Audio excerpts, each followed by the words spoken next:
morning, dear people of the internet, and welcome to the tangled mess that is the yarn community sometimes. Over the last month or so, it has been quite quiet online in the yarn community, which is great because then nothing too bad is going on. But lately there have been some knots and tangles coming up again, so we need to see what is going on there and to see how we can avoid those things in the future. I would recommend that you grab a beverage because internet tea isn't really that hydrating. Before we get started, I have this delusional plan that this channel can help me through college and beyond, and you can help me with that for free by subscribing and watching my videos if you like them. So if you could do that, that would be amazing. So thank you. Now let's get started. I think most of us have had this feeling that we want to learn a new craft, and then there's an overwhelming amount of ideas and patterns online that you can find and that you want to try, but then you're overwhelmed. And then you realize that you don't actually know how to do the thing, so you look up basic tutorials for how to clay or how to crochet. But then you only find very basic tutorials that don't actually have you make something that you want to use. This person called Elizabeth Ann Marie is trying to help these kinds of people with patterns for knitting machines that also serve as a guide to learn the craft. Which is why she thinks that her patterns are worth between 65 and 185 British pounds, even though you can buy between 4 and 10 books with knitting machine patterns for the same price. She did make a post explaining why this is worth that amount of money. The first post says, if you think that 65 to 185 pounds is expensive for a pattern, read this. Well, I think it is expensive for a pattern, so we should read this. Our knitting machine patterns cost up to 185 pounds, and that's intentional. Well, I surely hope that it's intentional. If it isn't, and it's just randomly decided by a wheel of fortune, that would be weird. Anyways, because they are not just patterns, they are structured systems designed to guide you through your project step by step. Yeah, that's what a pattern is. Like, I hope it has some kind of structure. I think this is supposed to imply that you will learn how the structure of a clothing garment works while making the pattern. But realistically speaking, every good pattern can learn that. Like, if you have a basic sweater pattern for crochet or knitting machine or whatever, if it's a basic pattern, you can just repeat it and put your own touch to it and learn from that. It's not a special feature of a pattern like this, and that doesn't make it worth that price, definitely. I learned how to freehand sweaters by just making patterns that exist, and they were like free to just being in books that I have or whatever, something like that. They are not this expensive. Maybe the knitting machine community works a little different, because I personally feel like the knitting machine people are a little more focused on like fashion design instead of the act of doing the knitting or crocheting. That's a part of it, but I feel like the fashion design is more important there than it's in hand knitting and hand crocheting communities.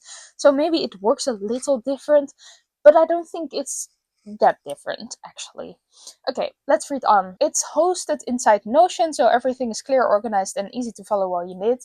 That's also normal for a pattern. Not that it's hosted in this program, but that you can follow it easily enough. Like, otherwise it's just a bad pattern. Let me put it into perspective. Very insightful. I'm sure it will be. If Kate Moss hosted a modeling workshop teaching you how to walk runways, pose for editorials, and get noticed by Vogue, would you invest in it? Because you're not just paying for a workshop, but it is a pattern, not a workshop. This person that made this post also hosts workshops for the knitting machine, and they are more expensive than £700. So it's definitely not that the pattern is a workshop, because they have separate workshops that are even more expensive. And who are you trying to get noticed by? I've never bought a pattern and thought, geez, I hope I get noticed by Vogue or whatever. Let's take it even further. This is so tiny, I have to zoom in to read it. Because creating high-level pieces requires more than just instructions. When you see Bella Hadid walking a runway, you're not just seeing an outfit. You're seeing years of skill, precision, and understanding the craft, the way the garments are made, fitted, and brought to life. That level doesn't come from guessing. It's made from learning systems, structure, and technique. That is true. The people that make these outfits probably have an entire degree in fashion. They went to college for it, and they have years of experience doing it. They spent years receiving real life feedback from their teachers and being in the fashion world and all that kind of stuff. So that is true. But a pattern cannot do that for you. Fashion design entails so much more than whatever you can learn from a knitting machine pattern. And that is exactly what our patterns offer. I don't believe that. You're not just buying instructions, you're learning how to think like a knit designer. Choose your axis, 30 or 60 or 90 days. Start your project with intentions, shop the patterns now. So you don't even get to keep the pattern. Like, normally when you buy a pattern from someone, you pay at most 15 euros, and then you can keep the pattern. You get a PDF file that you can keep forever and remake multiple times, and you don't have to pay anything more for that. That's how that works normally. You don't rent it, but this is renting a pattern, and that's not how life works. You can rent a pattern by going to a library and borrowing, because you borrow those books, and borrowing a knitting or crocheting or knitting machine pattern book.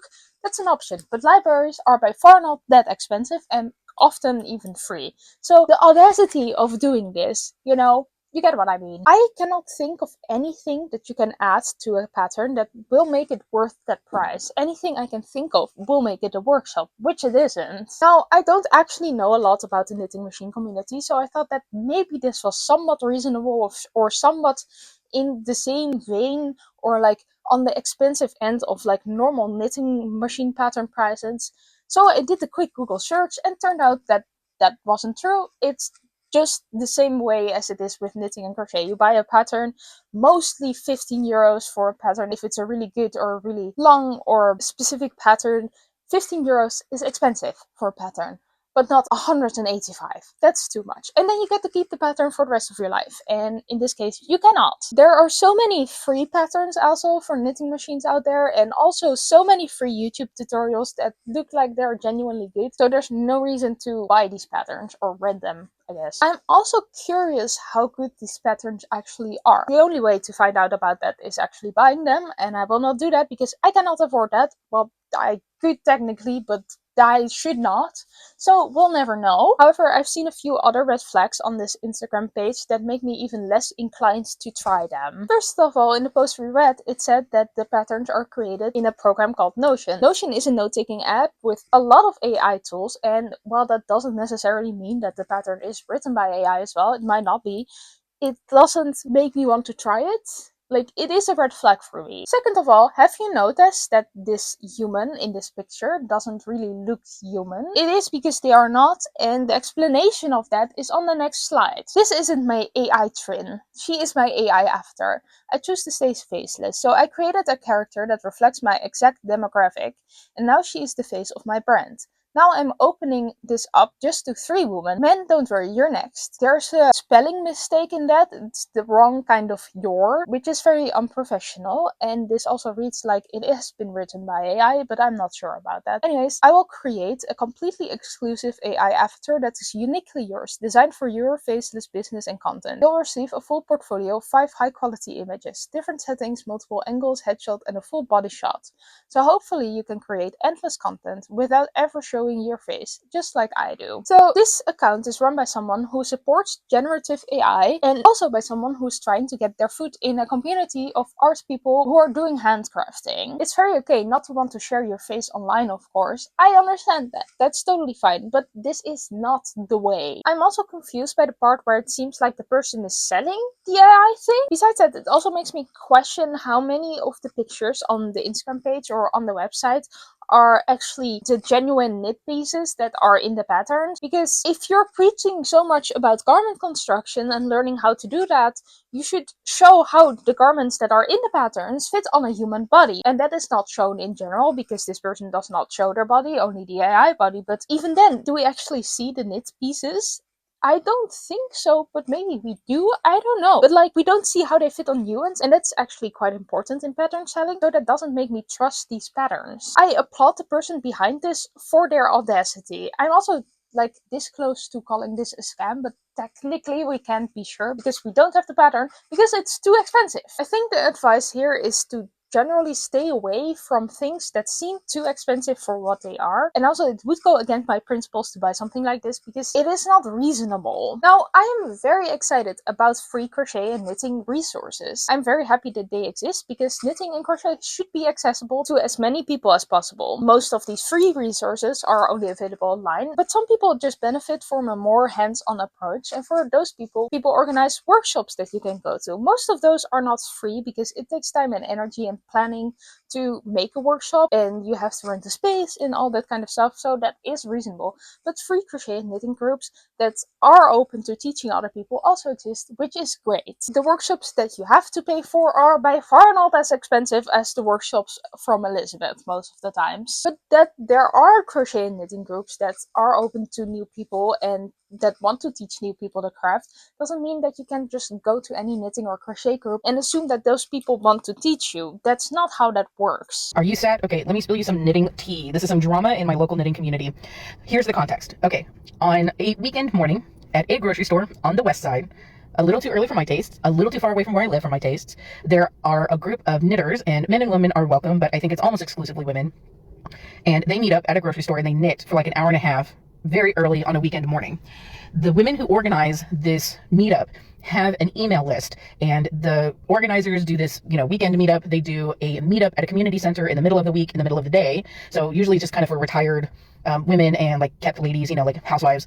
And then they also do a Zoom knitting meetup on another day of the week in the evenings. So that's as much details I'm going to provide, but that's the content. Apparently, some total rando on TikTok happened to be at the grocery store that they do this knitting at, saw this huge group of, and she decided to take it upon herself to communicate far and wide on TikTok that this group exists. So she made a post kind of filming all of these folks knitting, and then put as text overlay the location, the meeting time, the day of the week that they.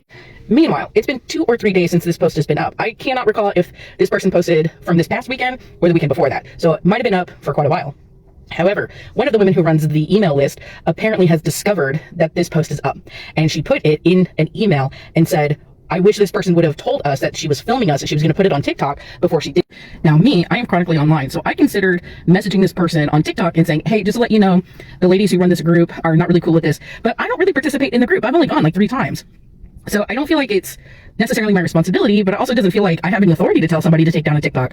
Well, the women who run the group, and by the way, they're like older ladies, they're all retired, but they're like baddies. They are baddies. They have such incredible life experience, and they are so feisty and smart. So I just really want to point out, these are not like humble little cottagecore grannies, okay? These are women who have done things in life. And so they are now discussing amongst themselves how to approach this person and ask her to take the TikTok down. Apparently, they are really concerned. So it is a large group. It's like 25 of them, but that's really the maximum amount of people that their grocery store that they go to can accommodate in the seating section. And they have like a verbal agreement with like the general manager of the store, I think, for them to be able to have this meeting there. And the organizers for the group will often really encourage people to like buy a smoothie while they're at the store, or to get something from like the salad bar or something on their way out in the morning. And so they are trying to promote business at the grocery store as well. But it's not a requirement for you to be there. And so now these ladies are kind of panicking because they're like, this video has over 60 likes now on TikTok. There are tons of people who are like, oh, I want to do that, but I don't know how to knit. Do you think that I could join?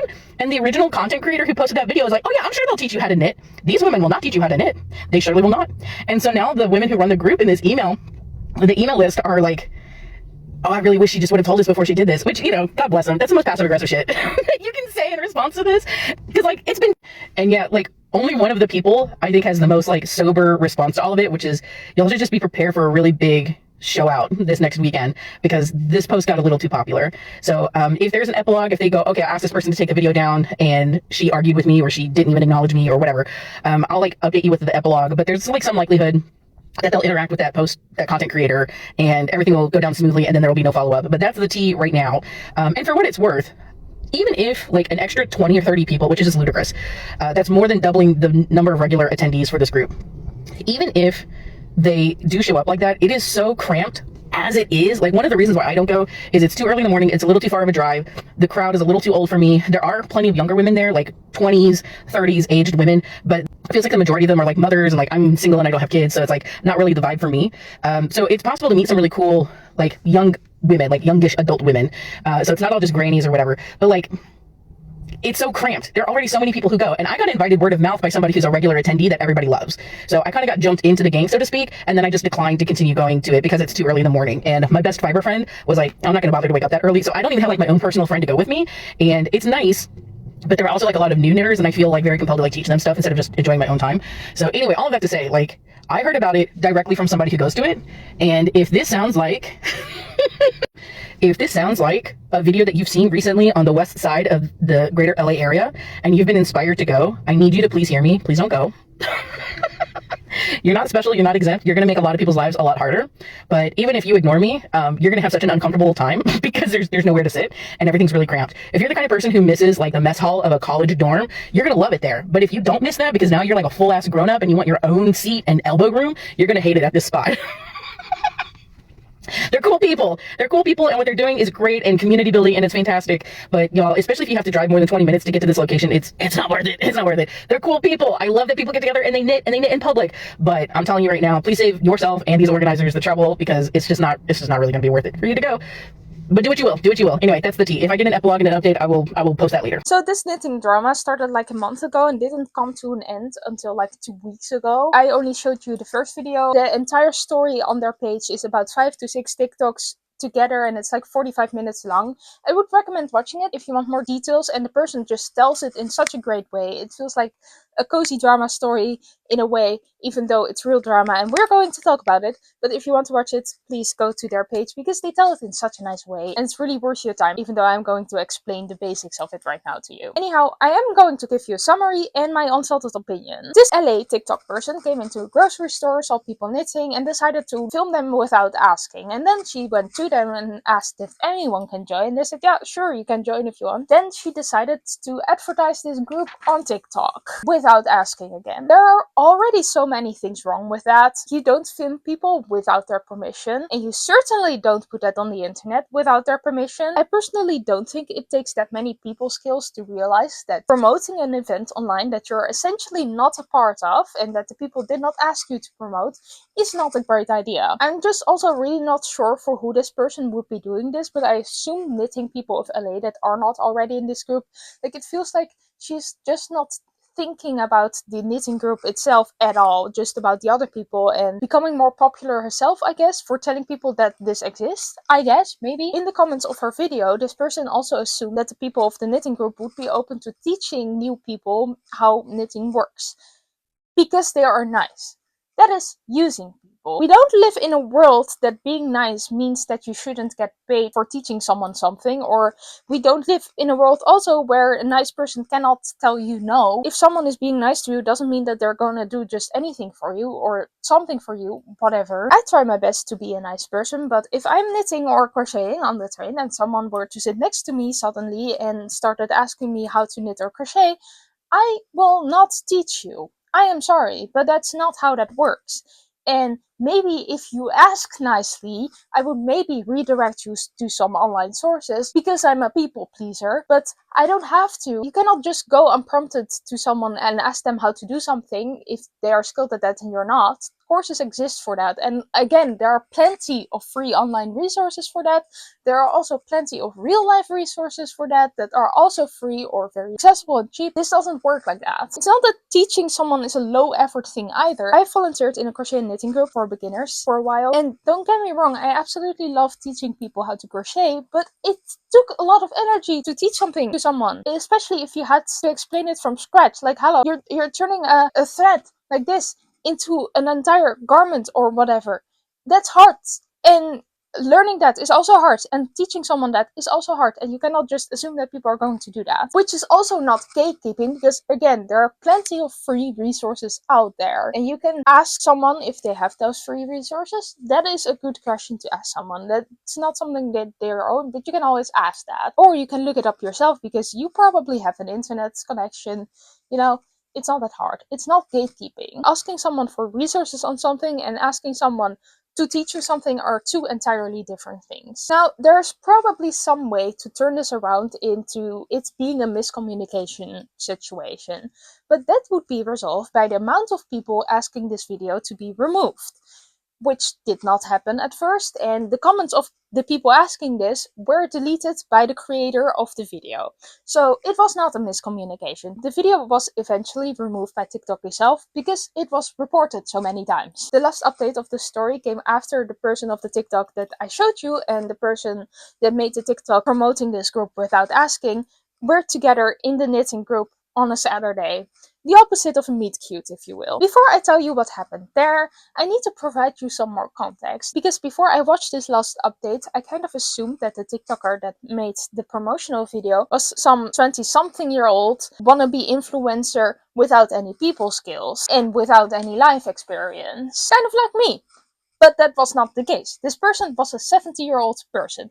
Now, that doesn't have to say a lot, but it surprised me anyway. In the last update, the person told us that the wannabe influencer, I'm sorry, that is what I'm going to be calling her from now on, was very touchy-feely without asking with the person making the updates and telling us this story. She even tried to give the person from the video that we saw a kiss, which is assault. That's very weird, without asking, of course. Now, she tried to explain this without taking the blame away, because the person was also very flabbergasted by that, I would say. But she explained that it might have to do something with the age of the person and like social rules in different age groups and whatever. But that's not an excuse, of course. It's just very, very weird. Wannabe influencer person is kind of giving that digital main character energy kind of vibe, which is also just very entitled. A way to avoid this situation is just asking. If you want to put something on the internet from somebody else, it's just asking if you can do that. And if they say no, you shouldn't do that. And if you didn't ask, you shouldn't do it either. I don't think that's very complicated, and it's kind of annoying because if you're the victim, I guess, of the situation, you cannot really do anything about that. You cannot really avoid that. You can try to talk about it, which everyone did and whatever, and make TikTok remove videos or whatever, but you cannot really avoid it like that. You can just avoid doing it, so don't do this. But I am sure you already know. Now we know how to not go about learning a new craft. Too expensive is a red flag, and assuming that people will just teach you without asking is a different kind of red flag. Now we need to know what to do if you're already an amazing knitter or crocheting. I assume most of us are like chill couch crocheters and knitters, but there's also something out there for the thrill seekers. Participating in the Game of Wool is an option, for example. The first season of this Great British Bake Off type show was last winter, and it was quite the hot topic in online knitting and crochet spaces. Not because everyone loved it so much. I believe that the general consensus was that the contestants were absolutely amazing and sounded like absolutely lovely people, but the show itself had a lot of areas that they could improve, and even offended some parts of the knitting and crochet community at some times, like genuinely very badly. I made a video about it back then when the first episode came out. You can watch it right there or right there after this video. It was quite a thing. Despite the critique, a second season of the show has been confirmed with a casting call that they did mid-March. Before I read this post to you, I need to warn you because the colors of this post make it almost unreadable and it gives me kind of a headache, which makes it kind of inaccessible to already a lot of people, so that's not a great start. The first slide says, "Are you a passionate hand knitter? Channel 4's hit knitting competition show, Game of Wool, is returning for a brand new series, and we're on the hunt for skilled individuals, 18 plus minimum age to apply." Also, last season this was for knitters and crocheters, so I'm curious if this is only for knitters now, which would be kinda weird. Anyways, this is even less readable. After causing quite a bit of a stir, and yes, controversy in our debut series Game of Wool, it certainly got people talking. And we have listened. Series 2 will showcase more heritage, more aspirational projects, more technical challenges, and maybe a few dropped stitches along the way. In Game of Wool, talented amateurs show off their skills in ambitious design and technical challenges. Whether you're super confident or still perfecting your craft, this is your chance to shine. Successful applicants must be able to commit up to 7 weeks of filming in May and June 2026, and time spent away from home. So get your needles at the ready, apply today, and let's get knitting.